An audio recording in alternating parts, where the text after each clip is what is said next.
All right. First and foremost, we give all praises, all honor, and all glory unto the Most High God, Yahweh. We do so in the name of His only begotten Son, who the world calls Christ, Yahweh Shai. I'd like to say Shabbat Shalom on this beautiful feast of first fruits. It's your brother Chief Priest, Allah Zarban Lawyer, aka the Gorilla Hebrew. The priest Hassan. Come back at y'all with another Shabbat class. Of course, Shabbat came in last night. Feast of First Fruits came in last night.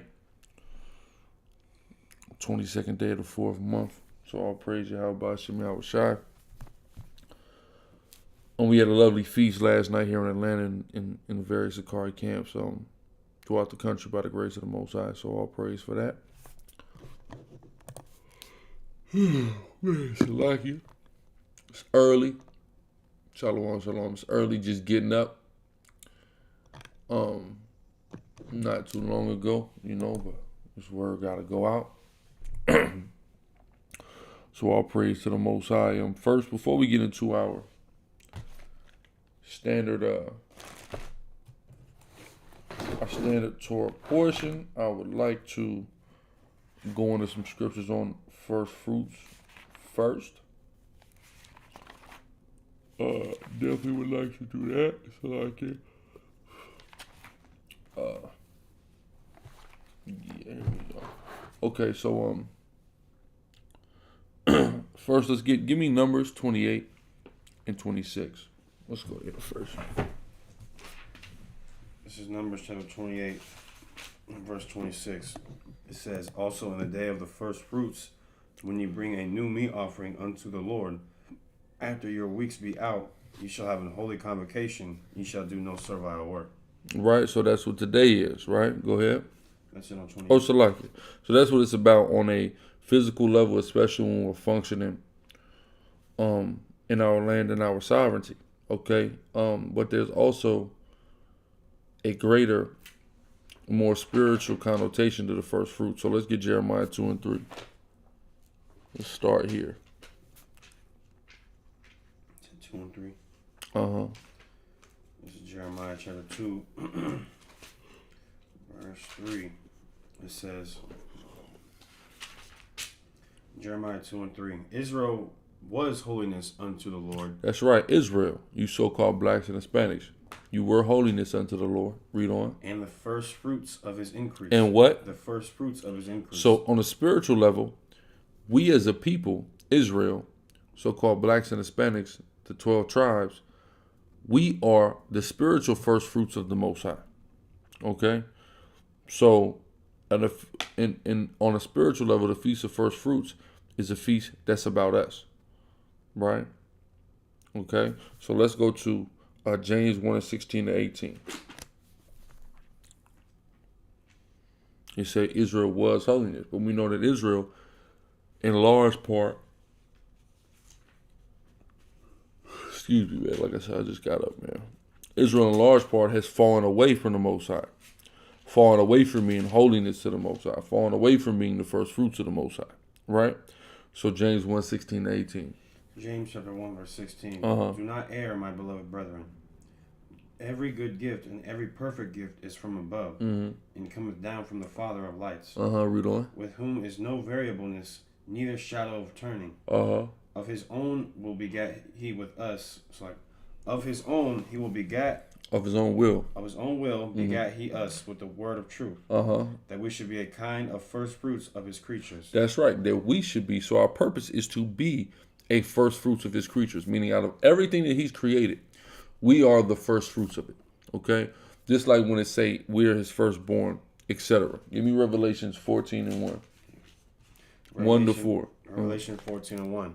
And I looked, and lo, a lamb stood on the Mount Zion, and with him 144,000. So here you have Hamashiach Yahushua, the lamb, and he's standing on Mount Zion with 144,000 men. Right? Read on. Having his father's name written in their foreheads. The name of Yahweh is in the foreheads of these men. Right? Does that mean it's engraved? Does that mean it's tattooed? No, but there is a spiritual mark that's been set upon people. Right? You have the spiritual mark of the Most High. You have the carnal mark of the carnal beast. Okay? That's what people misconstrue. Oh, well, if the Most High's mark is spiritual, isn't the beast mark spiritual? No, because the Most High is spiritual and the beast is carnal. Everything about the beast is carnality, right? The beast wants you to worship imagery and idols. The Most High does not want you to worship that. He don't have a picture of him you have to bow down to. It said the true worshiper shall worship in spirit and in truth. So the Most High's mark is spiritual. The beast mark is carnal. That's the juxtaposition between the two. Huh? So read. Okay. And I heard a voice from heaven as the voice of many waters, and as the voice of a great thunder. And I heard the voice of harpers harping with their harps. And they sung as it were a new song before the throne, and before the four beasts, and the elders. And no man could learn that song but the 144,000. So there's a special song that's being sung that only the 144,000 know how to sing. Read on. And which were redeemed from the earth. These are which were what? Redeemed from the earth. Which were redeemed from the earth. The 144,000 who were redeemed from the earth, right? Keep that in mind. Read on. These are they which were not defiled with women, for they are virgins. These are they which follow the Lamb whithersoever he goeth. These were redeemed from among men, being the first fruits unto God and to the Lamb. You see that? So because Israel was the first fruits, Israel is falling away into wickedness. The righteous of Israel, starting with 144,000, will be the first fruits raised up by Yahushua. You got to read louder, right? All right. Right. There's nothing to explain about the 144,000. It's very simple. 12,000 out of the 12 tribes, brother. Nothing complicated about that. So the 144,000 are the first fruits of the Most High now, right? The righteous of Israel who have came back to the Most High, who have not gone into the ways of this world. So like it. That's who the first fruits are in this time, right? Skip to 12. You finished 4?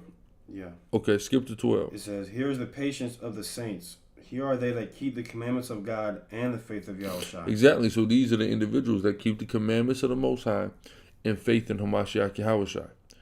That's who the first fruits are. That's who the 144,000 are. Okay, if you ain't doing that, you're not going to be a part of the first fruits of the 144,000, period. Faith and works. All right? That's why we have a saying here. It's called FOP, faith and works prevail. See what I'm saying? Faith and works prevail. I'm trying to tell you.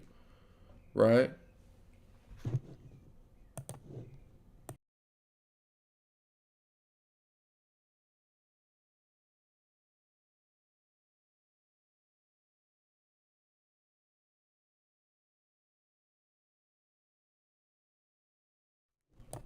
All right, Salaki. So, where we at? Matthew 9, 37 to 38. Still on the first fruits. Matthew chapter 9, verse 37. It says, Then saith he unto his disciples, The harvest truly is plenteous, but the laborers are few. Pray ye therefore the Lord of the harvest, that he will send forth laborers into his harvest. Exactly, send forth laborers into his harvest, because there cannot be a gathering of a first fruits without laborers. Because even on a spiritual level, right? How do we get our first fruits? You have to go out into the harvest as a laborer and get and collect the first fruits. It's the same thing now. Yahushua, of course, was the very first fruit, and then the 144,000 that come after him are the first fruits as well, raised up that follow him. But there has to be laborers that go out into these fields and collect these first fruits, right? Meaning what? There has to be brothers in this truth that is going out here in these streets and preaching this word. There has to be laborers. So we're supposed to pray for laborers, and that's what we do typically every Shabbat here, and we're going to do through the Spirit today. So that was my last verse on that. We're now going to get into the actual service here.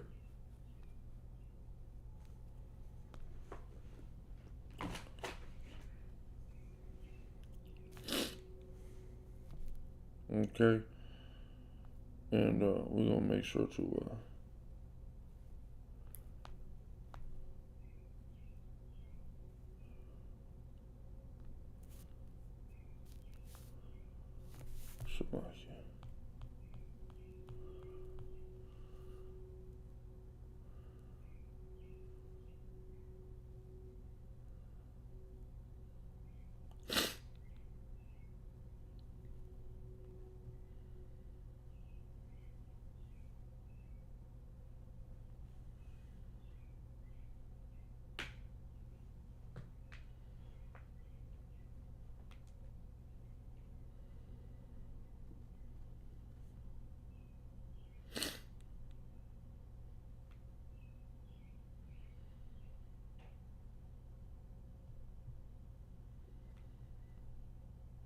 I want to say something like here.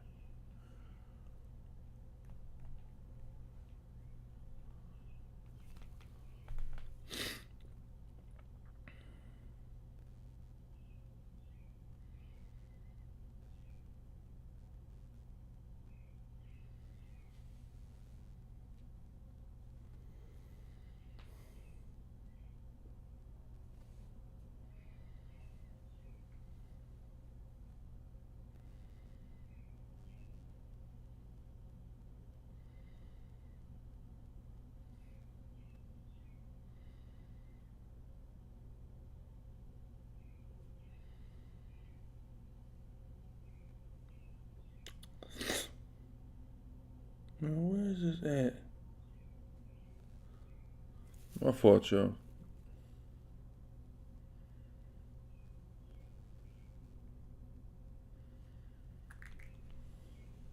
You got a precept on? No. No. Okay. All right, that's fine.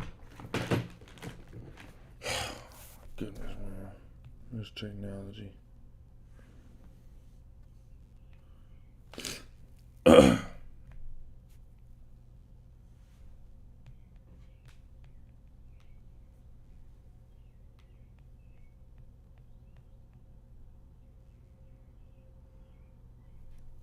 All right.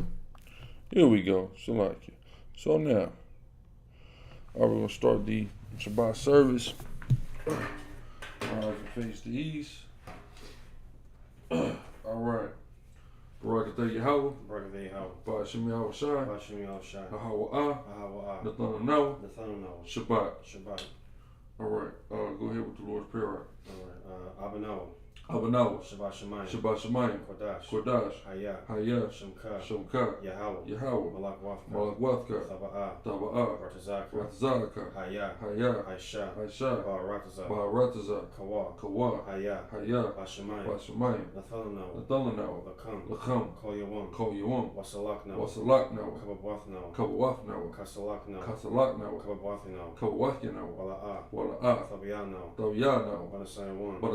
Banasaya 1. Abal. Abal. Hawashai Nawa. Hawashai Nawa. Mayan. Mayan. Rad. Rad. Kaya. Kaya. Laka. Laka. Malakwath. Amalakwa. Wa'ala. Wa'ala. Wa'athapa'arad. Wa'atapa Rad. La'awalamim. La'awalamim. Aman. A month. All right. Come with the number 6. Yabaraka Yahweh. Yabaraka Yahweh. Washamarka. Washamarka. Ya'ar Yahweh. Ya'ar Yahweh. Panyawa. Panyawa. Hayaka. Hayaka. Wayakanka. Wayakanka. Yesha Yahweh. Yesha Yahweh. Hayaka. Hayaka. Wayasham. Wayasham. Laka. Laka. Shalom. Shalom. All right. Do Shema now. Shema. Yasharahla. Yahweh. Allahayanawa. Yahweh. Achad. Shema. Yasharahla. Yahweh. Allahayanawa. Yahweh. Achad. Shema. Yasharahla. Yahweh. Allahayanawa. Yahweh. Achad. All right. We now going to bless the Torah, get into the Torah portion. So, Barakatah Yahweh. Barakatah Yahweh. Ba'ashim Yahweh Shai. Ba'ashim Yahweh Shai. Ahawa'ah. Ahawa'ah. Nathana Nawa. Nathana Nawa. Hatawara. Hathawara. All right. So now, let me get Numbers 28. At the top, we're going to read 28, 29, 30, 31, and then 35.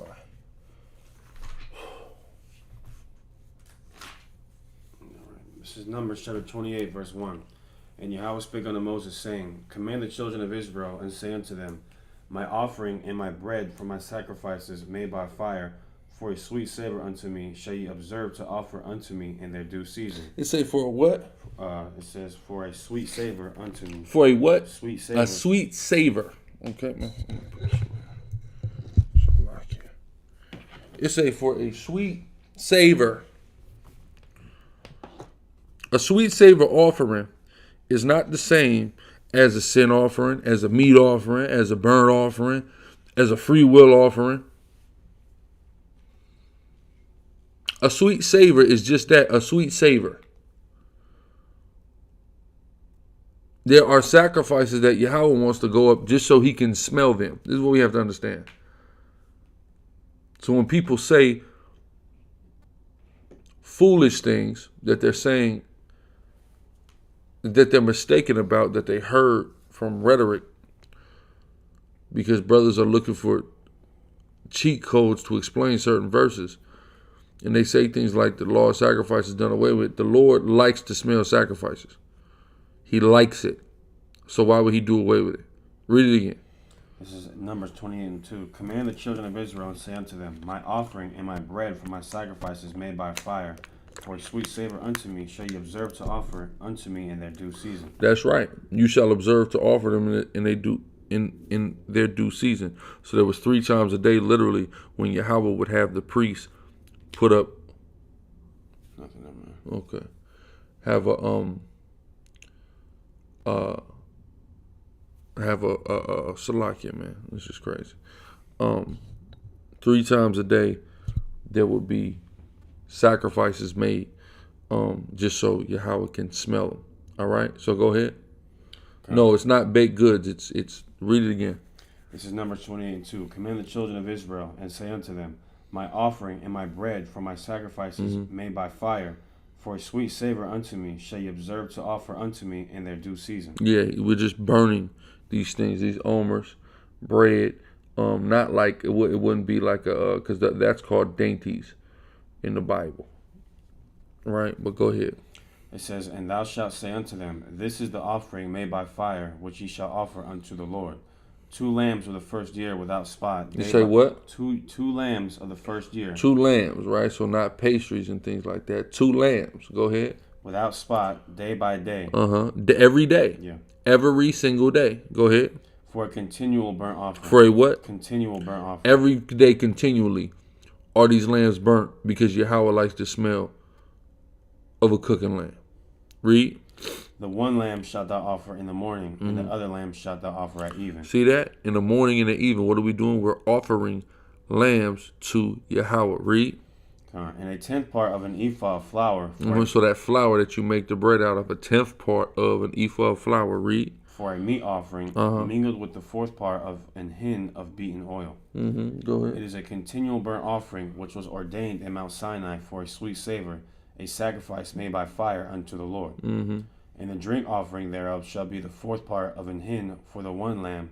In the holy place shalt thou cause the strong wine to be poured unto the Lord for a drink offering. And the other lamb shalt thou offer at even, as the meat offering of the morning, and as the drink offering thereof. Thou shalt offer it a sacrifice made by fire of a sweet savor unto the Lord Yahweh. Go ahead. Verse 9. It says, and on the Sabbath day 2 lambs of the first year without spot, and 2 tenth deals of flour for a meat offering, mingled with oil, and the drink offering thereof. This is the burnt offering of every Sabbath, beside the continual burnt offering and its drink offering. So what does that let you know? They're doing this offering twice a day, every single day, but on the Sabbath, they got to do it 4 times. They got to do it 2 more times, right? They got to do 2 extra lambs, 2 extra 10th deals of ephah of flour, mingled with oil, plus the drink offering, right? So on the Sabbath day, it's 4 lambs getting killed for Yahweh. See that? That's why, hold that, get what Yahweh said about the priest. Right, because this is what you got to understand. And this is how Yahweh was setting precedences with the spiritual priesthood of Melchizedek, showing that the physical priesthood of Levi was a shadow of the spiritual priesthood of Melchizedek that he came to reinstitute. I got it.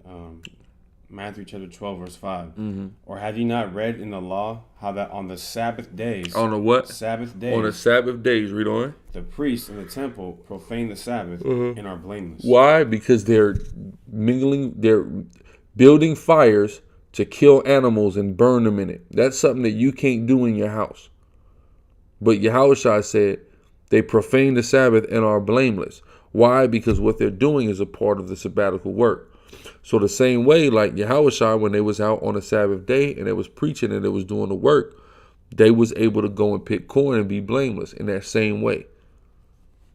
Same way, like if you out there on the streets and it's the Shabbat and ain't no water for y'all to drink, you go buy some water, that's not a problem. Why? Because it's something that is associated and necessary for the priesthood.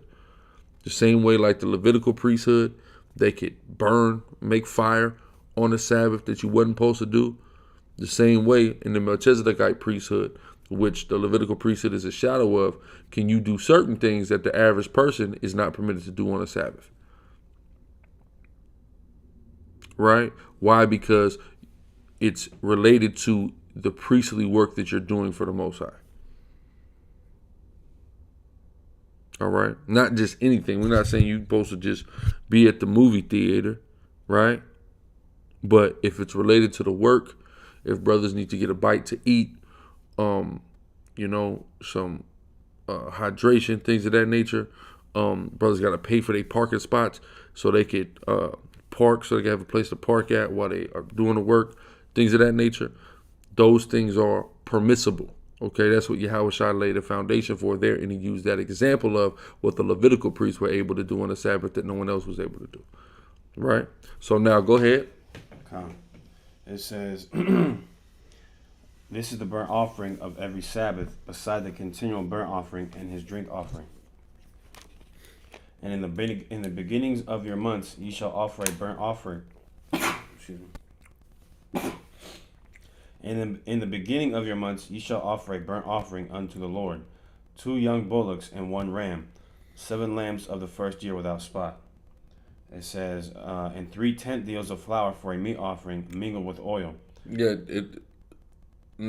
brothers really ain't supposed to be burning incense like that on the Shabbat. No. Because the burning of incense is on the Sabbath is something for a Levitical priest. It's for a different priesthood. So brothers shouldn't be doing that. I mean, you can disagree all you want. You have to go in the Bible and prove it. So go ahead. Okay. It says, verse 13, and a several tenth deal of flour mingled with oil for a meat offering unto 1 lamb, for a burnt offering of a sweet savor, a sacrifice made by fire unto the Lord. Mm-hmm. And their drink offering shall be half an hin of wine unto a bullock, and the 3rd part of a hin unto a ram, and a 4th part of an hin unto a lamb. This is the burnt offering of every month throughout the months of the year. Mm-hmm. And the 1 kid of the goats. So, Salaki, that's a burnt offering that will be lit up every month, like on a new moon. This would go up, right? Go ahead. Okay. It says, and all of this is going up just so Yahweh can smell it. okay. So once there's a temple is rebuilt by the heathen in the kingdom, the Levitical priesthood will go in there, and there'll be a high priest, and that'll be reestablished, and there will be sacrifices that will continue to be burnt every day to Yahweh. Read on. And 1 kid of the goats for a sin offering unto the Lord shall be offered, beside the continual burnt offering. So beside all the lambs, we're going to get a goat up there too, right? Go ahead. And his drink offering. Uh-huh. Verse 16. And in the 14th day of the first month is the Passover of Yahweh. And in the 15th day of this month is the feast. 7 days shall unleavened bread be eaten. Mm-hmm. So then we get into the feast of unleavened bread.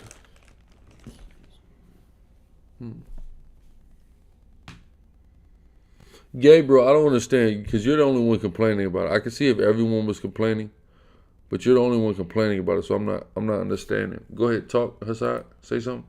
Yeah, can you hear me? Yeah, I'm seeing your levels is. Yeah, I've been reading like this the whole time. So. Barely. It's on, like mine is up here. Yours, but it's barely a difference. So I'm not understanding. He is further from the mic. No, we can't still do it, Regine Jones, because we don't have a standing temple. So it's not something that we are even have the ability to do pursuant to prophecy. The sacrifice has ceased. So until the 3rd temple is constructed, this won't happen again.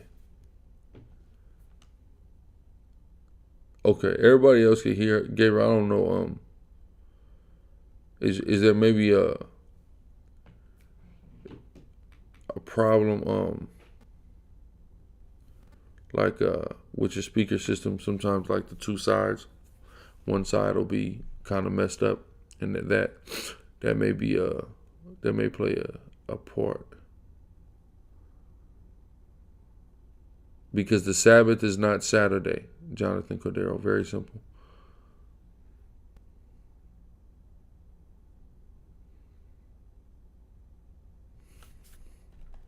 I'll try reading it a little bit louder though. Yeah, I got the mic. Hold on. Let me see. It wouldn't be called Sicarii Sabbath class if today wasn't the Sabbath.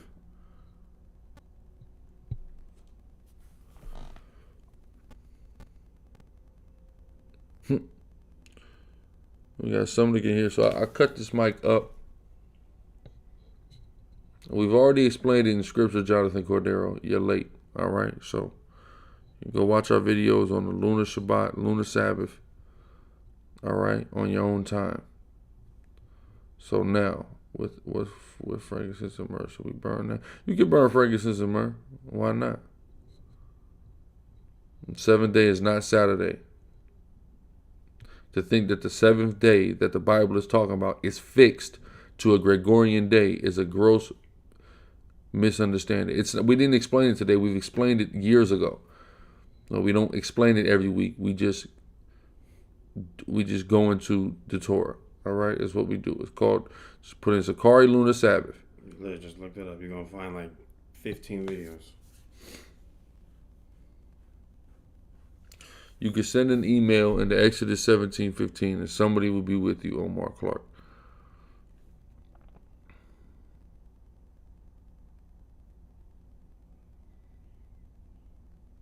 Good precepts, Soldier Ariel.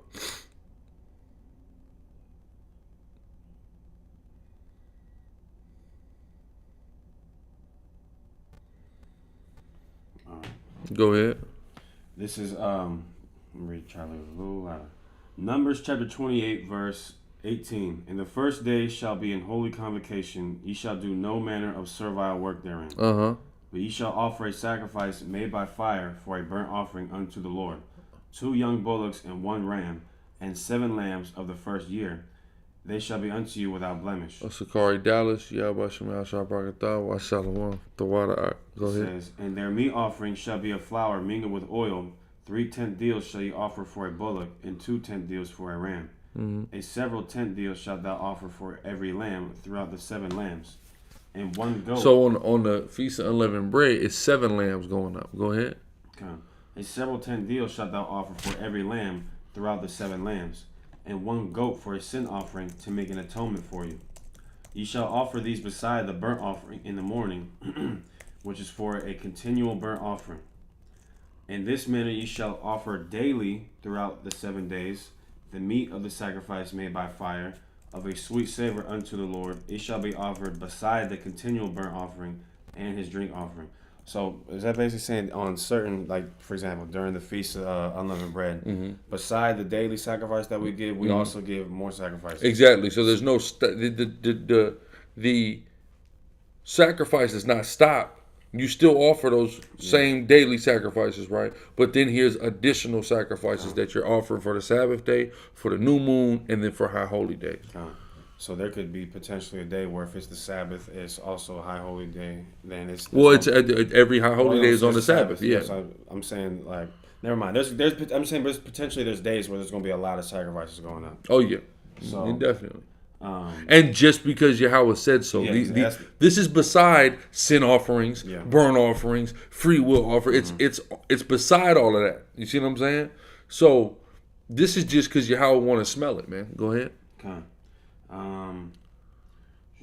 Where are we at? Okay. And 1 goat. No, okay, I'm gonna start from there. Okay. Verse 22. And 1 goat for a sin offering to make an atonement for you. You shall offer these beside the burnt offering in the morning, which is for a continual burnt offering. After this manner ye shall offer daily throughout the 7 days the meat of the sacrifice made by fire, of a sweet savor unto the Lord Yahweh. It shall be offered beside the continual burnt offering and his drink offering. And on the 7th day ye shall have an holy convocation. You shall do no servile work. Also in the day of the first fruits, when ye bring a new meat offering unto the Lord Yahweh, after your weeks be out, ye shall have an holy convocation. Ye shall do no servile work. But that's the day we're in now, right? The Feast of First Fruits. Go ahead. But ye shall offer the burnt offering for a sweet savor unto the Lord 2 young bullocks, 1 ram, 7 lambs of the first year, and their meat offering of flour mingled with oil, 3 tenth deals unto 1 bullock, 2 tenth deals unto 1 ram, a several tenth deal unto 1 lamb throughout the 7 lambs, and 1 kid of the goats to make an atonement for you. Ye shall offer them beside the continual burnt offering and his meat offering. They shall be unto you without blemish, and their drink offerings. All right, this is Numbers chapter 29, verse 1. Okay, Numbers 29 and 1. And in the 7th month, on the 1st day of the month, ye shall have an holy convocation.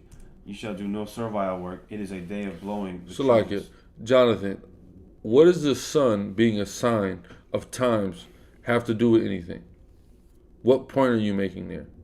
What is the moon a sign for? Days, weeks, and months. What is the sun a sign for? Hours. Right? So that's irrelevant to the point that we're making here. Totally irrelevant. Pay attention. Go ahead. Yeah, I posted the video in the chat, brother. Just Yeah, click on the video and watch that it. video. If you have a problem with it, do a response video. It's that simple. Respond, but make sure you respond point for point. Go ahead. With a viable antithesis. Yeah, if you don't have a viable antithesis, don't waste your time. Go ahead. Okay. There's certain brothers who have tried to compile them in a list. I would just look at the Bible. Yeah, a lot of videos off the main page are not on the main page. But they will be back on YouTube. We have these videos backed up, Akim. So if anybody's been going to the main page and maybe looking for videos, and they're not there, they'll be back on YouTube. Okay? They'll be back on YouTube. So just bear with us. And also I'm looking into a service that'll essentially let us put all of our videos on it without fear of some of the backlash that happens on YouTube. So everything can be there, and people can. I'm just trying to make sure that I'm just trying to make sure whether or not if it's a subscription service or not. I know people utilize this platform for subscription services, but I believe you possibly could also put videos up for free, right? So just look out for that, man. We gotta maneuver how we maneuver. Real quick, I want to read something to y'all. This is the hate speech policy, right? And this is what's getting people cracked down on. It says hate speech is not allowed on YouTube. We remove content promoting violence or hatred against individuals or groups based on any of the following attributes: age, caste, disability, ethnicity, gender identity, nationality, race, immigration status, religion, sex/gender, sexual orientation, victims of a major violent event in their kin, veteran status. If you see content that violates this policy, please report it. Instructions. So basically, then it says what this means for you. Don't post content on YouTube if the purpose of that content is to do one or more of the following: encourage violence against individuals or groups based on any of the attributes noted above. We don't allow threats on YouTube. We treat implied calls for violence as threats.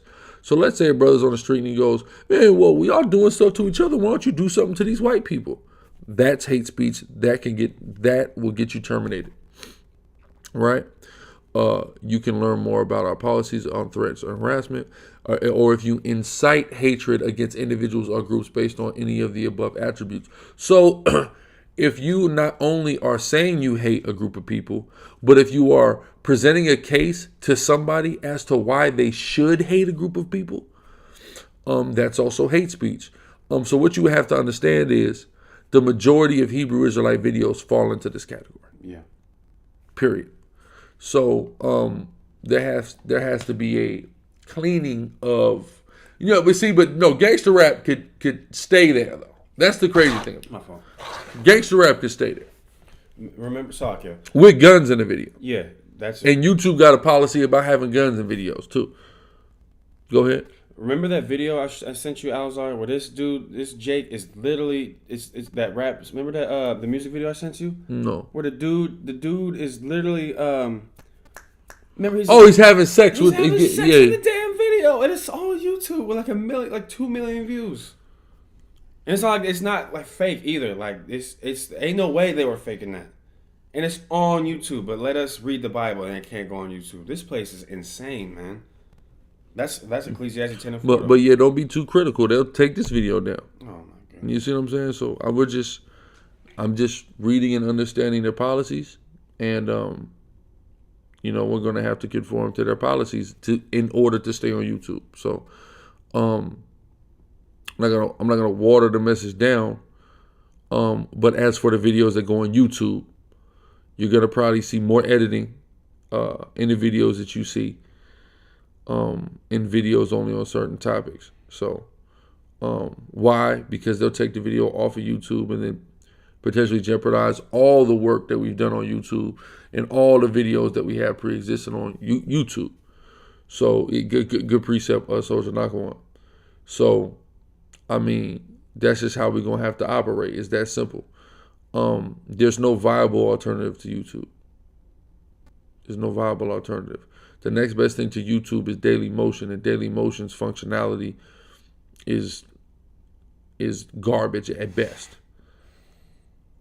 You know what I'm saying? World Star, that costs $700 to post, and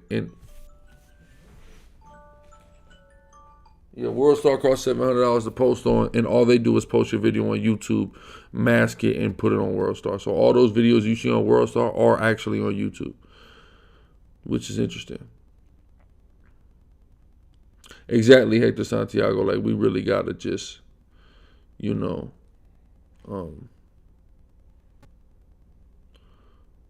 just gotta, again, it's very simple. You just gotta, it used to be 5, now it's 7. We just gotta make these adjustments or suffer the consequences. It's that simple. Exactly. It's the family of the word is on the way, and the rest of these prophecies are on the way. So, like I said, we probably gonna get another platform. So look out for announcements in regards to that. Another platform where we could just put everything up, man, because this is crazy. It's really crazy. And then we'll have other pages that are gonna come out, most high willing. Yeah, but Tazapanya, they gonna get on the slang. Like I heard people get reported on Facebook for saying FOP and for doing that TWSCWM TTD doing that on Facebook taking stuff down. So you make a slang, they just gonna catch up to it. Yes. No, Vimeo's not a part of YouTube, but you gotta pay to put your videos on Vimeo. We already got Vimeo. That's how we put our videos on Patreon. Vimeo will give us a terabyte a month for $250, but they want it. It'll be good for a year, but they want $250 up front. So it's something I've been debating, but this other platform, I think we could upload it for free, and we could possibly also set the videos to be viewable to people without subscribing to the actual thing. But it's like a subscription service. No, exactly, because I mean, faith and works prevail, brother. That's all I know. Fearless and woke prophets. That's all I know. You know what I'm saying? I don't know what none of that other stuff is. Right?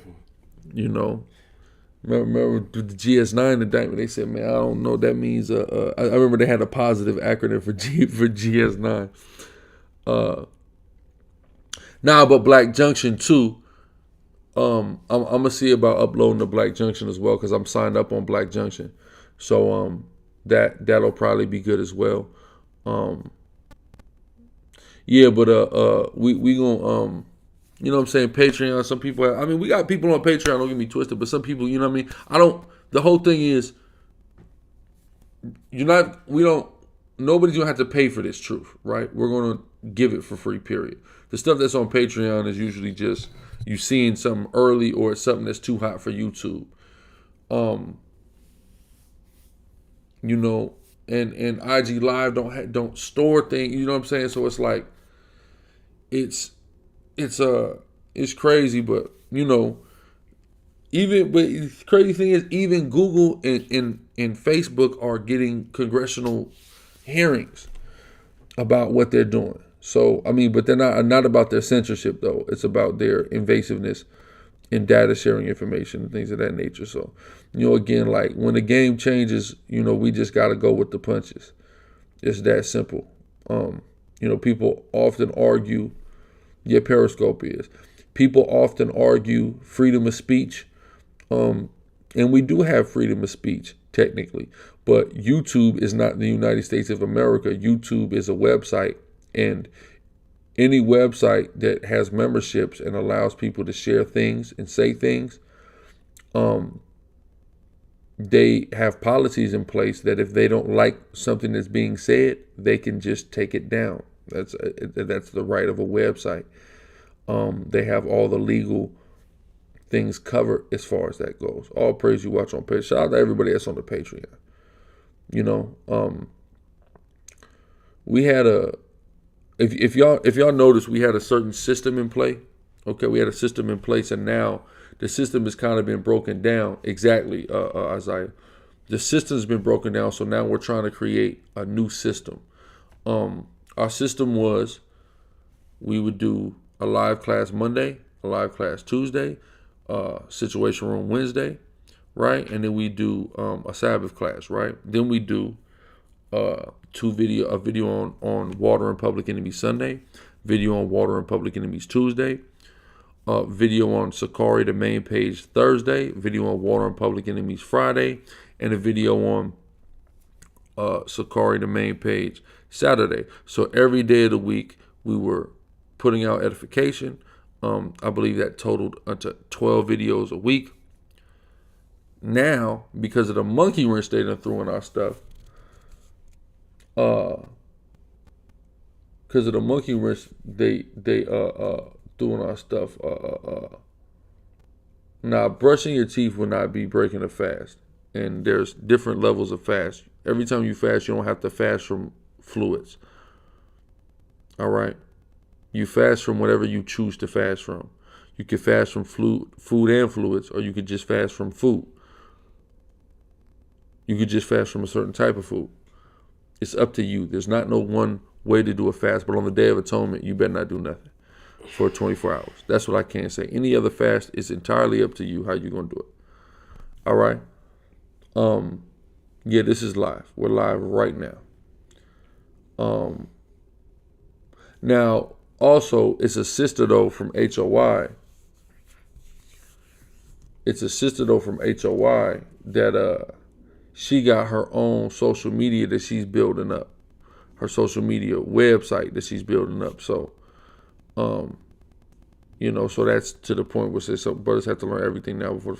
Yeah, that's true too. But we have other social media platforms that are alternatives. The famine is on the way. The war is on the way. But Israel just don't want to get right, and that's what's holding this whole thing up. Is the sealing of the elect. Right. Matter of fact, hold that. Get that Revelation 7. Just so I can prove that to you, that's what's holding this whole thing up, is the sealing of the elect. So Revelation chapter 7 and verse 1. Nope. Revelation chapter 7 in this Bible. Monstrosity. Alright. Revelation chapter 7 verse 1.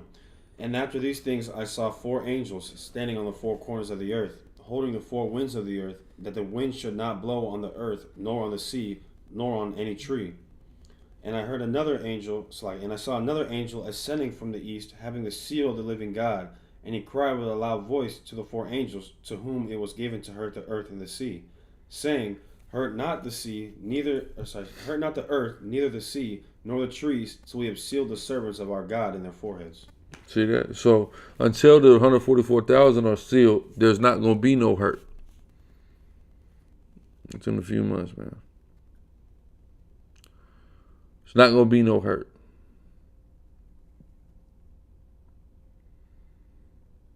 So Israel got to wake up. Go back to the Torah, man. Come. This is Numbers chapter 29. Numbers chapter 29, verse 4.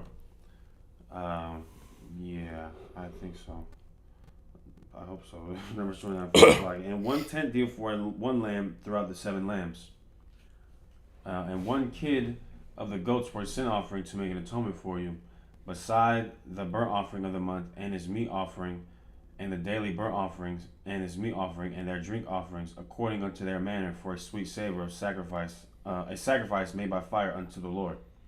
And ye shall have on the 10th day of this 7th month an holy convocation, and ye shall afflict your souls. Ye shall not do any work. Spirit. Here's the day of atonement right here. Go ahead. Yeah. But ye shall offer a burnt offering unto the Lord for a sweet savor, 1 young bullock, 1 ram, and 7 lambs of the first year. They shall be unto you without blemish. Damn, I bet the priest would probably be hungry putting that up. Like, yeah, looking at that, yeah. It says, and their meat offering shall be a flour mingled with oil, 3 tenth deals to a bullock, and 2 tenth deals to 1 ram. A several tenth deal for 1 lamb throughout the 7 lambs. 1 kid of the goats for a sin offering, beside the sin offering of atonement, and the continual burnt offering, and the meat offering on it, of it, and their drink offerings. And on the 15th day of the 7th month ye shall have a holy convocation. Ye shall do no servile work, and ye shall keep a feast unto Yahweh 7 days. And ye shall offer a burnt offering, a sacrifice made by fire, of a sweet savor unto Yahweh, 13 young bullocks, 2 rams, and 14 lambs of the first year. They shall be without blemish. And their meat offering shall be of flour mingled with oil, 3 tenth deals unto every bullock of the 13 bullocks, 2 tenth deals to each ram of the 2 rams, and a several tenth deal to each lamb of the 14 lambs. And 1 kid of the goats for a sin offering, beside the continual burnt offering, his meat offering, and his drink offering. And on the 2nd day ye shall offer 12 young bullocks, 2 rams, 14 lambs of the first year without spot. That's a lot of sacrificing. Verse 18. And their meat offering and their drink offerings for the bullocks, for the rams, and for the lambs, shall be according to their number after the manner. Go ahead. And 1 kid of the goats for a sin offering, beside the continual burnt offering, and the meat offering thereof, and their drink offerings. And on the 3rd day 11 bullocks, 2 rams, 14 lambs of the first year without blemish. And their meat offering and their drink offerings for the bullocks, for the rams, and for the lambs shall be according to their number after the manner. Okay. And 1 goat for a sin offering, beside the continual burnt offering, and his meat offering, and his drink offering. And on the 4th day 10 bullocks, 2 rams, and 14 lambs of the first year without blemish.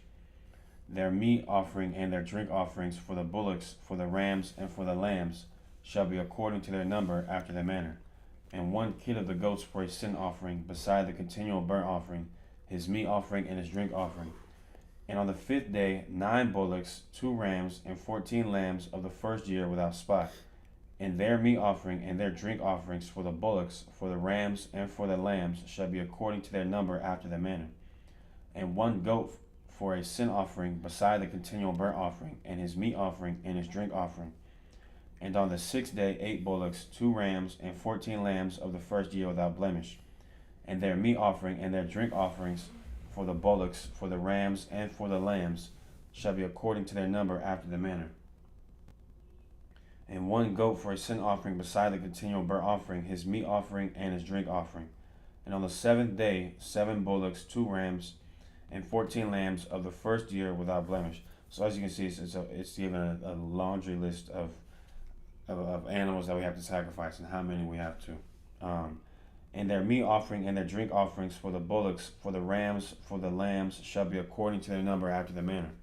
And 1 goat for a sin offering, beside the continual burnt offering, his meat offering, and his drink offering. On the 8th day ye shall have a solemn assembly. Ye shall do no servile work therein, but ye shall offer a burnt offering, a sacrifice made by fire, of a sweet savor unto Yahweh, 1 bullock, 1 ram, 7 lambs of the first year without blemish. Their meat offering and their drink offerings for the bullock, for the ram, and for the lambs shall be according to their number after their manner.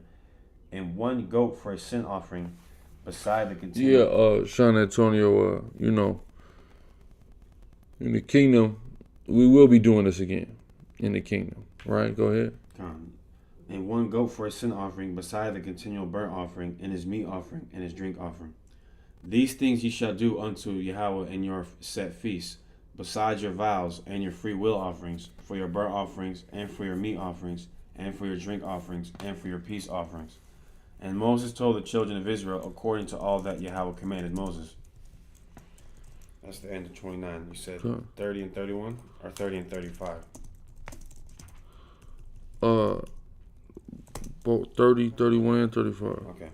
Numbers chapter 30, verse 1. And Moses spake unto the heads of the tribes concerning the children of Israel, saying, This is the thing which Yahweh hath commanded. If a man vow a vow unto the Lord, or swear an oath to bind his soul with a bond, he shall not break his word. He shall do according to all that proceedeth out of his mouth. Verse 3. Meaning, when you swear to Yahweh you're going to do something, you better do it. That's why the Bible also say it better to not vow. Because you got to do it. You had a man that vowed that he going to sacrifice the first thing that walked into his house to Yahweh. Jephthah, right? Jephthah. First thing walked into his house was his daughter. Did he sacrifice his daughter? Yes, he did. Even if you vow to do something that's wrong, you still got to do it. Or you're at mercy or in jeopardy of what? Adding sin to sin. See? So go ahead. Come. If a woman also vow a vow unto the Lord, and bind herself by a bond, being in her father's house in her youth, and her father hear her vow, and her bond wherewith she hath bound her soul, and her father shall hold his peace at her, then all her vows shall stand, and every bond wherewith she hath bound her soul. That show you a woman is subject to her father, right? Go ahead. It says, she hath bound her soul shall stand. But if her father disallow her in the day that he heareth, not any of her vows or of her bonds wherewith she hath bound her soul shall stand. Meaning a father is in full authority over his daughter. If she say anything, if he don't want it to be that way, all he got to say is no. Fully in authority over his daughter. Go ahead. And the Lord shall forgive her because her father disallowed her. And if she had at all an husband when she vowed, or uttered aught out of her lips. Yeah, we dealt with CERN a long time ago. Ain't nothing. CERN is just trying to develop a weapon that can defeat the nuke that Russia and China and North Korea them have. That's all that is. Go ahead. It says, or uttered aught out of her lips wherewith she bound her soul, and her husband hear it, and held his peace at her in the day that he heard it, then her vows shall stand, and her bonds wherewith she bound her soul shall stand. So the same thing, her husband is in full authority over her. If she says she gonna do something, her husband can say no, she not, and it's just that simple. That's what the Most High says. Problem some of you women have today. Go ahead. But if her husband disallowed her on the day that he heard it, then he shall make her vow which she vowed, and that which she uttered with her lips, wherewith she bound her soul, of none effect, and Yahweh shall forgive her. But every vow of a widow and of her that is divorced. It say of a vow of a widow or her that is divorced. Why? Because now her authority figure is not on the scene anymore. Okay? Or if she's divorced, her authority figure has departed from her. Read. Wherewith they have bound their souls shall stand against her. Shall stand against her. Why? Because she's not subjugated like a woman that's still in her father's house that hasn't been married, or a woman that is married. Right? Read on. And if she vowed in her husband's house, or bound her soul by a bond with an oath, and her husband heard it, and held his peace at her, and disallowed her not, then all her vows shall stand, and every bond wherewith she bound her soul shall stand. But if her husband hath utterly made them void on the day he heard them, then whatsoever proceedeth out of her lips concerning her vows, or concerning the bond of her soul, shall not stand. Her husband hath made them void, and Yahweh shall forgive her. For it's like verse 13. Every vow and every binding oath to afflict the soul, her husband may establish it, or her husband may make it void. But if her husband altogether hold his peace at her from day to day, then he establisheth all her vows. So basically, your husband got to approve of what you're doing. Period. Right? That's the law of God. Go ahead. Then he establisheth all her vows, or all her bonds, which are upon her. He confirmed them, because he held his peace at her in the day that he heard them. But if he shall any ways make them void, after that he hath heard them, then he shall bear her iniquity. But if he shall any ways make them void after that he hath heard them, then he shall bear her iniquity. These are the statutes which Yahweh commanded Moses between a man and his wife, between the father and his daughter. Omar Clark, you're not communicating with your ancestors. Obey is not communication with your ancestors. It's communication with demons. Yes. Okay, that's off. That's not your heritage. Okay, that's against your heritage. Go ahead. Being yet in her youth in her father's house, it's like a little Boosie said, that's the devil. That's the devil. Yeah, that's out, man. That's way out. Okay, 31. Ooh, this is Numbers chapter 31, verse 1. And Yahweh spake unto Moses, saying, avenge the children of Israel of the Midianites. So it's a commandment to go and make war against the Midianites. Yeah. It's so crazy, like how Christians will say you can't hold a grudge against somebody. Well, sure, we can't hold a grudge against each other, but the Lord held a grudge. He said we have to go avenge ourselves of these people.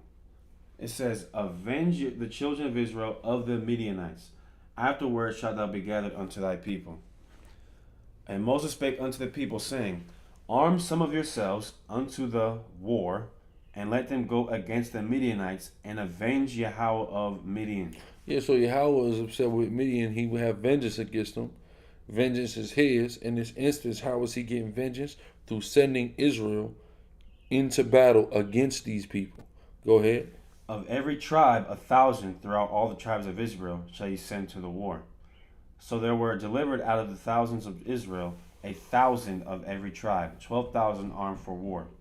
And Moses sent them to the war, 1,000 of every tribe, them and Phinehas the son of Eleazar the priest to the war, with the holy instruments and the trumpets to blow in his hand. And they warred against the Midianites as Yahweh commanded Moses, and they slew all the males. That's Israel. Shouldn't you want to get back to this? It's like I don't want to go on a rant, but when we're a powerful people, we just go slay all the males when the Lord's with us, instead of us getting shot down the streets. It says, and they slew the kings of Midian beside the rest of them that were slain, namely Evi and Rechem and Zur and Hur and Reba, 5 kings of Midian. Balaam also the son of Beor they slew with the sword.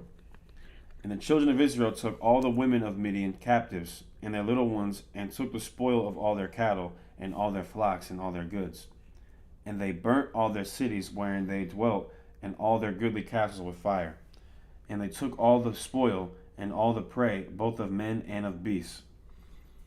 And they brought the captives and the prey and the spoil unto Moses and Eleazar the priest, and unto the congregation of the children of Israel, unto the camp at the plains of Moab, which are by Jordan near Jericho. Go ahead. Okay. This is Numbers 31-13. And Moses and Eleazar the priest and all the princes of the congregation went forth to meet them without the camp. And Moses was wroth with the officers of the host, with the captains over thousands and captains over hundreds, which came from the battle. And Moses said unto them, have ye saved all the women alive? Behold, these caused the children of Israel through the counsel of Balaam to commit trespass against the Lord in the matter of Peor, and there was a plague among the congregation of the Lord. You left these women here. These women is off too, right? That's just like somebody saying, I don't like white men, but I deal with white women. You know what I'm saying? I'm gonna get with they woman. No, they woman is off too. That's what it's saying. Go ahead. It says, now therefore kill every male among the little ones, and kill every woman that hath known man by lying. All right, get rid of all of them. Right, go ahead. But all the women children that have not known a man by lying with him, keep alive for yourselves. And do ye abide without the camp 7 days. Whosoever hath killed any person, and whosoever hath touched any slain, purify both yourselves and your captives on the 3rd day, and on the 7th day. And purify all your raiment, and all that is made of skins, and all work of goat's hair, and all things made of wood. And Eleazar the priest said unto the men of war which went to the battle, this is the ordinance of the law which the Lord commanded Moses. Only the gold and the silver, the brass, the iron, the tin, and the lead, everything that may abide the fire, you shall make it go through the fire, and it shall be clean. That's right. So you're going to take these things and you're going to purify them with fire. Right? Read on.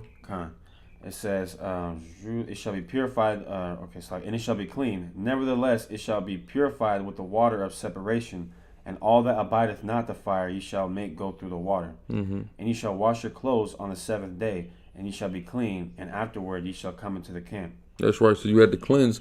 We had to cleanse ourselves because we had the filthy possessions of the Midianites and certain filthy Midianites amongst us. Read. Verse 25.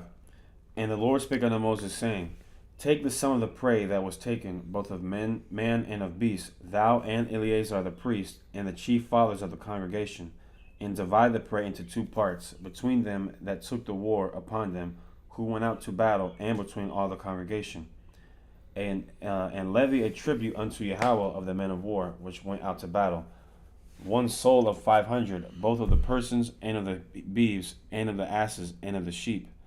Take it of their half, and give it unto Eleazar the priest for an heave offering unto of Yahweh. And of the children of Israel's half, thou shalt take 1 portion of 50 of the persons, of the beeves, of the asses, and of the flocks of all manner of beasts, and give them unto the Levites, which keep the charge of the tabernacle of the Lord. And Moses and Eleazar the priest did as the Lord commanded Moses. And the booty, being the rest of the prey which the men of war had caught, was 600,000, and 70,000, and 5,000 sheep, and 12,000 beeves, and 1,000 asses, and 32,000 persons in all of women that had not known man by lying with him. And the half which was the portion of them that went out to war was in number 300,000, and 30,000, and 500 sheep. And the Lord's tribute of the sheep was 615. And the beeves were 30 and 6,000, of which Yahweh's tribute was 12. So this is the animals that they're taking. Go ahead. And the asses were 30,000 and 500, of which the Lord's tribute was 1. And the persons were 16,000, of which the Lord's tribute was 30 and 2 persons. And Moses gave the tribute which was the Lord's heave offering unto Eleazar the priest, as the Lord commanded Moses. And of the children of Israel's half, which Moses divided from the men that war. So like a beef is like a calf, right? A calf, yeah. We went into it before. Yeah. Let me look it up. It's a calf, I think. Man, come on. How do you spell it? Beeve. Oh, B-E-E. It's like a B and then V. Yeah, ox. It's an ox. Cattle, herd, oxen. It's an ox. That's the beef. Go ahead. Leave it to the beef. Go ahead. Verse 42. And of the children of Israel's half, which Moses divided from the men that warred, now the half that pertained unto the congregation was 300,000, and 30,000, and 7,000, and 500 sheep, and 30 and 6,000 beeves, and 30,000 asses, and 500, and 16,000 persons. Even of the children of Israel's half, Moses took 1 portion of 50, both of man and of beasts, and gave them unto the Levites, which kept the charge of the tabernacle of Yahweh, as the Lord commanded Moses. And the officers which were over thousands of the host, and the captains of thousands, and captains of hundreds, came near unto Moses. And they said unto Moses, Thy servants have taken the sum of the men of war, which are under our charge, and there lacketh not one man of us. That's right. You ain't supposed to lack. Huh? Read. We have therefore brought an oblation for the Lord, what every man hath gotten, of jewels, of gold, chains. So of all the stuff, basically, we ran through Midian, we killed them, and we took what they had. And here we are bringing an offering of everything that we had, a portion of it to the Most High. Right, read on. See, the Most High like ICE too. That's right. He's a so-called black man. Okay. It says of gold, chains, bracelets, rings, earrings, and tablets. I seen CML on Snap, man. He was showing all these rings and chains he had. You see what I'm saying? This is Jake. Go ahead. Black man. To make an atonement for our souls before Yahweh. And that's how he's appeasing the Most High. That's like we're gonna give you, this is for the Lord. We're gonna give him some ice. It says, and Moses and Eleazar the priest took the gold of them, even all wrought jewels, and all the gold of the offering that they offered up to Yahweh, of the captains of thousands and of the captains of hundreds, was 16,750 shekels. That's a lot of jewelry. Go ahead. It says, for the men of war had taken spoil every man for himself, And Moses and Eleazar the priest took the gold of the captains of thousands and of hundreds, and brought it unto the tabernacle of the congregation for a memorial for the children of Israel before Yahweh. Yeah, now go to 35. This is Numbers chapter 35, verse 30. Or sorry, I'm already thinking the priest of 33. Numbers 35 and 1. And Yahweh spake unto Moses in the plains of Moab by Jordan near Jericho, saying, Command the children of Israel that they give unto the Levites of the inheritance of their possession cities to dwell in. That's right. So all of y'all supposed to give us towns, man. All right. I don't need a pallet on the floor. Okay. A Levite supposed to get a whole city to dwell in. Right. Go ahead. Yeah. So every one of you that are listening to this right now, all 106 that don't have a city for me and Alzar, you're going off. You're going off, man. You're going off. Go ahead. Salakia. And the cities shall they have to dwell in, and the suburbs of them shall be for their cattle, and for their goods, and for all their beasts. That's right. Do we have beasts that's on the outside? Right. Read on. And the suburbs of the cities shall which ye shall give unto the Levites shall reach from the wall of the city and outward 1,000 cubits round about. Okay. So how are our suburbs defined? Outside of every city, you go to the wall, and outward that's 1,000 cubits. That's how you know how big our suburbs are, right? Go ahead. And he shall measure from without the city on the east side 2,000 cubits, and on the south side 2,000 cubits, and on the west side 2,000 cubits, and on the north side 2,000 cubits. And the city shall be in the midst. This shall be to them the suburbs of the cities. And among the cities which ye shall give unto the Levites, there shall be 6 cities for refuge, which ye shall appoint for the manslayer, that he may flee thither. And to them ye shall add 42 cities. So all the cities which ye shall give to the Levites shall be 48 cities. So we have 48 cities. Go ahead. But 6 of those 48 cities, other tribes can come up in there, right? The manslayer, the widow, the fatherless, they can come up in those 6 cities. But the other 42 cities, them is Levite only cities. Okay, only way you got to come and stay in there is if you from another tribe, a woman from another tribe, and a Levite marries you, right? Go ahead. And you have the pleasure of marrying a Levitical priest. Right. What an honor. What a great honor, right? Your father would be so happy and proud. Go ahead. That's right. It says, okay, and the cities which ye shall give shall be of the possession of the children of Israel. From them, from them that have many ye shall give many, but from them that have few ye shall give few. Every one shall give of his cities unto the Levites according to his inheritance which he inheriteth. Verse 9. And Yahweh spake unto Moses, saying, Speak unto the children of Israel, and say unto them, When ye be come over Jordan into the land of Canaan, then ye shall appoint you cities to be cities of refuge for you, that the slayer may flee thither, which killeth any person at unawares. That's right. Accidentally, manslaughter, accidentally kill somebody. Those 6 cities were there so somebody could flee to them, right? Read. And they shall be unto you cities for refuge from the avenger, that the manslayer die not, until he stand before the congregation in judgment. And of these cities which he shall give... Reader, you can't just kill the manslayer. He got to sit before the congregation in judgment first, right? You can't just kill nobody. Things have to be worked out. A trial has to occur. Things have to be established. Witnesses have to be brought forth. Person has to be convicted, then the person is worthy of death. A manslayer accidentally kills somebody. You know where you go? Boom! Right to that city of refuge. You can't mess with them there. Go ahead. And of the cities which ye shall give, 6 cities shall ye have for refuge. Ye shall give 3 cities on this side Jordan, and 3 cities ye give in the land of Canaan. So basically, 3 of the cities that we have east of Jordan, which are amongst half of Manasseh, Reuben, and Gad, there was 3 cities on that side, and then on the other side of Jordan in the land of Canaan, it was 3 cities. Okay? So out of those 6 cities, those were where you would run to if you was on the run. Go ahead. It's like, yeah, man. I'm just thinking, imagine that the dude, the manslayer is imagine seeing basically the manslayer just literally running to the city of refuge from the Avenger. Imagine that, and like him getting to the city and just diving into the finish line. Into the end zone. See, can't get me. But Slack, yeah. Let me think though. All right, let me read Slack. This is verse 16. And if he smite him, verse 15. These 6 cities shall be a refuge, both for the children of Israel and for the stranger, and for the sojourner among them, that every one that killeth any person unawares may flee thither.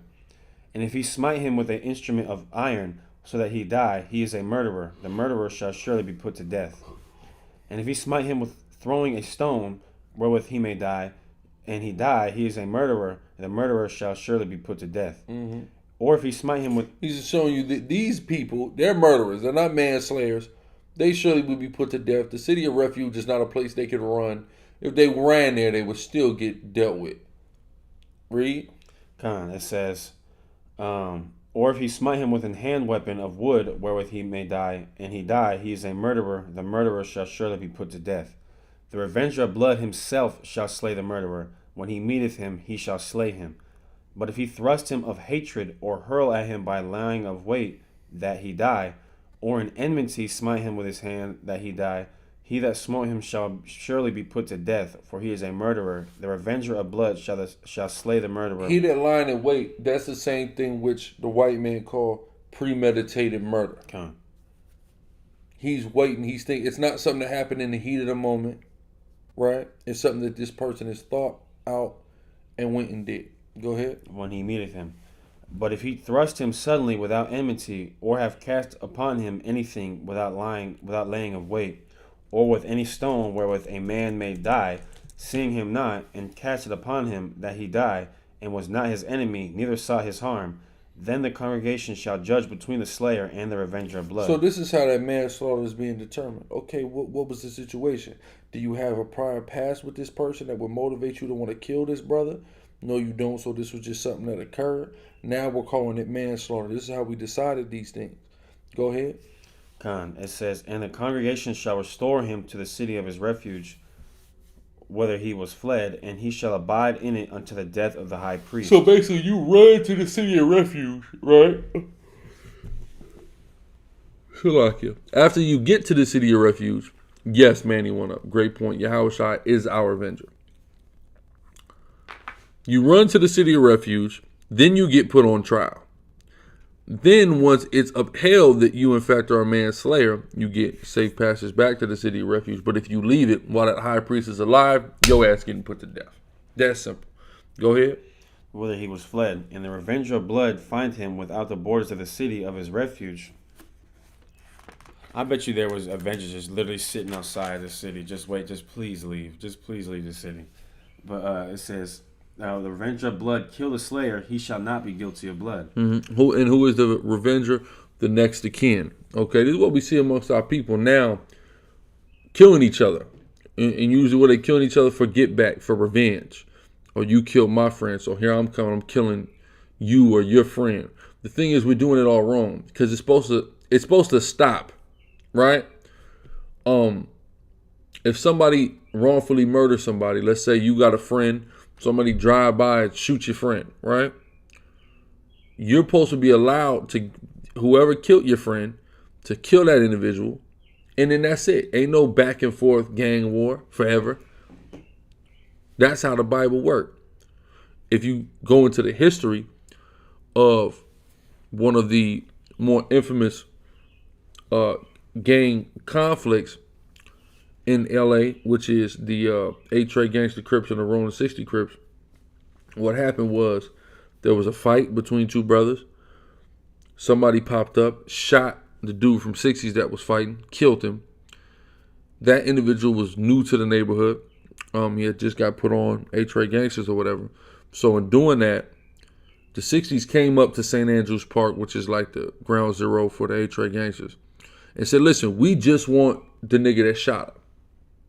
And they would have been, this whole war wouldn't have happened that is continue on for 40 years. This whole thing wouldn't have happened if they would have just gotten that person turned over. They just would have been satisfied with, you just give me the guy that shot him. The issue was the ETGs didn't really know him. He was new, so they couldn't just give him up. And then the wrath was not appeased, so the tensions boiled over, and now we have a 40-year war between these two people who are essentially next door to each other. But see, what was the initial spirit? Just give me the nigga that did it. They wouldn't have been wrong for that, according to the Bible. This dude murdered somebody, totally unjustly. Two men who had nothing to do with him were going fisticuffs, but handling their business like men. Here you come with a pistol, you shoot a brother, you murder a brother. Now, these people, as his family and close friends, have a right to come and avenge his death on the individual that murdered him, right? So that should have been it. But because that wasn't it, because we don't keep the laws, we see what happens. Go ahead. That's why it says in, I think, Isaiah, that how does the faithful city turn into murderers? Yeah. It says, because he should have remained in the city of his refuge until the death of the high priest, but after the death of the high priest, the slayer shall return into the land of his possession. So these things shall be for a statute of judgment unto you throughout your generations in all your dwellings. Yeah, exactly. Like Tazapani said, he said an eye for an eye, not an eyes for an eye, right? Like you have a rapper out of Chicago by the name of Billionaire Black. Very good. I love Billy, right? But he said something in a song. She got a song called Pressure, and he said the ops slide through, they take one, we take two. They take two, we take four, right? That's a lot of Negroes' mindset. Oh, they killed one of my friends, I got to go kill two of theirs. No, that's not how it worked. If somebody came and unlawfully murdered your friend or family member, right, according to how the laws of God operate, when you're under the authority of the laws of God, you kill the individual that did that, and that's it. There's nothing wrong with being a boxer. The problem is if you're amateur, you got to shave your face, which is to break the law. So that wouldn't be okay. But there's boxers in this truth. Go check the Instagram. Austin Trout, follow us on Instagram right now. Right, but go ahead. It says, whoso killeth any person, the murderer shall be put to death by the mouth of witnesses. But one witness shall not testify against any person to cause him to die. Exactly. So one person can't say somebody shot somebody. You need at least two or three, because it's a matter of life and death. So we can't just go off the word of one individual. We need another witness. Sometimes a witness can also be evidence, right? Like maybe you don't have another person that could come out, but you have a piece of evidence that's damning enough that acts as a witness, right? Go ahead. Moreover, ye shall take no satisfaction. He back in jail. I know he was in jail. That nigga back in jail. Go ahead. Moreover, ye shall take no satisfaction for the life of a murderer, which is guilty of death, but he shall be surely put to death. And ye shall take no satisfaction for him that is fled to the city of his refuge, that he should come again to dwell in the land until the death of the priest. That's right. You don't take satisfaction. You don't let this nigga come back around until the high priest died, because the high priest got the job. So make sure this nigga get put to death. Right? Go ahead. So ye shall not pollute the land wherein ye are, for blood it defileth the land. Exactly. And now we have lands that are defiled. Blood defile the land. I'm going to tell you something, man. This is why a lot of times, a lot of these killers, niggas who's known as killers, be the nigga that get killed. Because blood defile the land. And read. And the land cannot be cleansed of the blood that is shed therein, but by the blood of him that shed it. We always are applying this to the white man, and it's right and exact when we do it. But also, now let's look at it amongst our people, right? For example, going back to good old Chicago, we have an individual dude by the name of TB, right? And it was not a secret. It was very well known, and they published it more after his death, that he had killed a couple people from his rival gang, and then he got killed, right? Oftentimes that happens. Sometimes the top shooter or top killer in any particular neighborhood or gang or whatever you want to call it gets killed. And then everyone's mourning and it's sad, but we have to understand that the blood that he shed can't be cleansed but by the shedding of his blood. So yes, it's certainly applicable to Esau, but it's also applicable amongst us, and its initial context is going to us. How if we kill each other, if somebody's out there killing other brothers, then his death is cleansing that, right? We've already told you it's September the 7th, PV, right? But now, we're not, of course, we're not in the time where we're killing anybody. We're not supposed to be killing anybody. Why? Because we're not under our law and our authority and things of that nature. All right. But now also, we have the opportunity through Yahushua to turn the other cheek and give this unjust killer a chance to repent and become righteous. A chance that he wouldn't have had previously. Right? Read. Exactly, Soldiers Ayaza. Go ahead. It says, defile not therefore the land which ye shall inhabit. Exactly. If you live in a place, you're not supposed to be in your neighborhood killing people. Why? Because you're defiling the land that you inhabit. Right? Read on. Wherein I dwell, for I Yahweh dwell among the children of Israel. Mm-hmm. Exactly. Yeah, that don't mean you can't box though, Zion's time. Right? Listen on that. Mm-hmm. All right, so we're going to finish our service out. So rise and face the east. We're going to first give the Amoyim, or the harvest prayer. So now, Abanawa Yahweh, Abanawa Yahweh, Adawam Kotazayar, Adawam Kotazayar, Ba'ashimu Mashiach Yahushai, Hashem Mashak Yahushai, Baba Kusha, Baba Kusha, Baba Kusha, Baba Kusha, Baba Kusha, Baba Kusha, Nabai Amoyim, Nabai Imoyim, Nabai Rab Amoyim, Nabai Rab Imoyim, Kotazayar the Kop, Kotazayar Zakak, Yam Yeshai, Yam Yashai, Yasharahla, Yasharahla, Baba Kusha, Baba Kusha, Baba Kusha, Baba Kusha, Baba Kusha, Baba Kusha, Abanawa Yahweh, Abanawa Yahweh, Ba'ashimu Mashiach Hashem Yahushai, Mashak Yahushai, the water Aman, Balthawadaman, which means our Father Yahweh, Lord of harvest, in the name of your anointed Yahushai, please send laborers, send many laborers for the harvest. Hasten the day of salvation for Israel. Please, our Father Yahweh, in the name of the anointed Yahushai. Thank you, Amen. Then we'll do our closing prayers here.